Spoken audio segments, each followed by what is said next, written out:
Alrighty, let us answer this past exam question. It is taken from VCAA 2018, paper 2, question 6. It says, Julie has retired from work and has received a superannuation payment of this much money. Wowee. She has two options for investing her money. Julie could invest this much money in a perpetuity. She would then receive this much money each fortnight for the rest of her life. At what annual percentage rate is interest earned by this perpetuity? All right. There are two different ways of approaching this question. There are two different ways.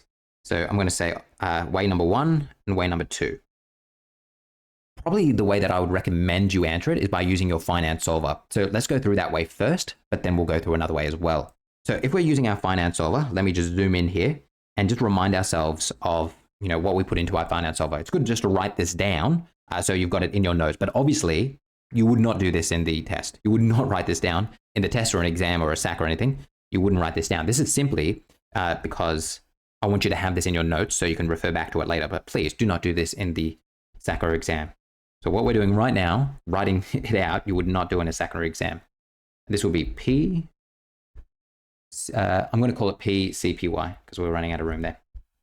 And remember, it's going to be the same value anyway. All right. Then you're going to figure out what you're trying to figure out here. We're trying to figure out what the annual interest rate is going to be. So we're trying to figure out what I is. What do we know? Well, we know that this is let me grab out a pen. We know that this is going to be a perpetuity. So that means N can be equal to 1. My interest is what I don't know. My PV is the present value. Now we're told that she invests this much money. So let's zoom in here. And remember, if she's investing that much money into the perpetuity, it'll be negative that money. So negative 492,800. The PMT is the amount she's receiving. And we're told that the amount she's going to receive fortnightly is going to be 887.04. Remember, this is positive because it's money in her pocket. Remember, with a perpetuity, the future value is simply the positive of the present value. So this is just going to be positive 492,800. The PPY and CPY, this is where you've got to be careful. The PPY and CPY, remember, we're told here that she's receiving this money fortnightly. So that's going to be 26 because there's 26 fortnights in a year.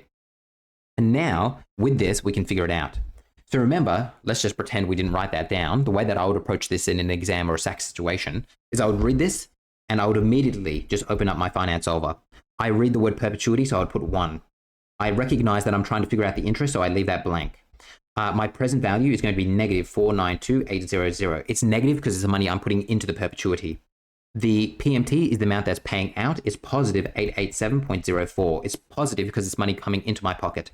The future value is simply the negative of the PV. So it's going to be simply the positive of the PV, simply the positive of the PV, 492,800. My PPY and CPY are both 26 because it's compounding fortnightly and the payments are fortnightly. Then I hit enter, and that means my answer here,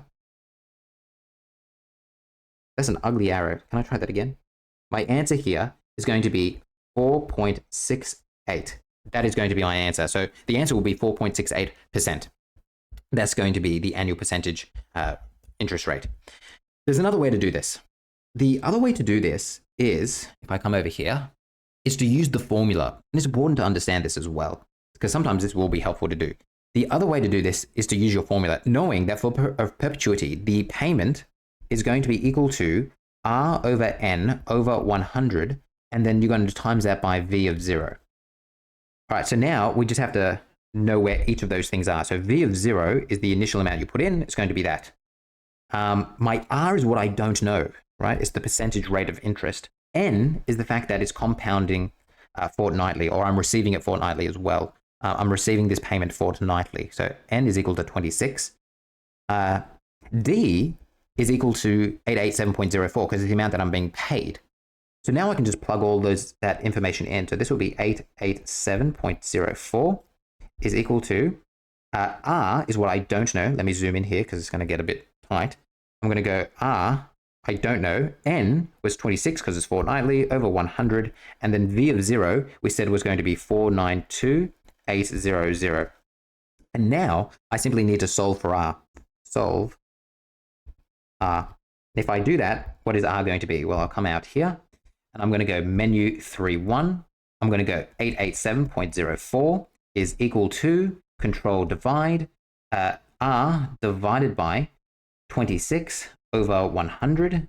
Then you times that by 492,800. You're then going to solve it for R, so comma R, and we're going to get out 4.68. And as you can see, that's the same as what we got over there. Oh, if my computer wants to work with me. So as you can see, irrespective of the way you did it, you're going to get 4.68 out.